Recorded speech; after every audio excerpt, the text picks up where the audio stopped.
Everyone has that someone in their life that has a direct positive impact on them. For me, one of those people was my grandfather. If it wasn't for my grandfather, my poppy, I would not be doing an ebook magazine right now. I would not be talking sports on a daily basis. YouTube sports podcasting would not be my daily job, and all the credit goes to him and God.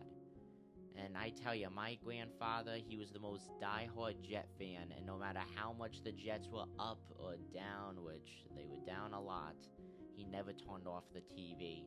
And don't even get me started about the New York Yankees. The Yankees and Yes Network, that was his life. He was obsessed with Yankees baseball in every good way possible. As someone who never took any caring to sports for my first 12 and a half years of life, obviously it was hard to get close to a very much loving sports addict like my grandfather was. So I started watching the Michael K show and started listening to WFAN, which would then inspire me to create a podcast of my own. Seeing my grandfather love the Michael K show and the fan, well, I just thought it was the right idea to bond with him by starting my own podcast, and I called it the New York Sports Show. It was the greatest decision of my life, and it's all because of him. Here we are, fast forward some 7.5 years later. The New York Sports Show has over 40,000 subscribers and over 55 million views.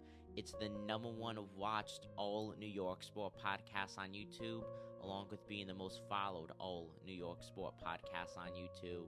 Sadly though, my grandfather, Edward Konareski Sr., passed away during the night of December 15th, 2022, but his impact still has a positive on me today. Every article I do and video I publish is due to me having one of the greatest grandpa-grandson relationships ever. My podcast studio is dedicated to my grandfather, Edward Konareski Sr.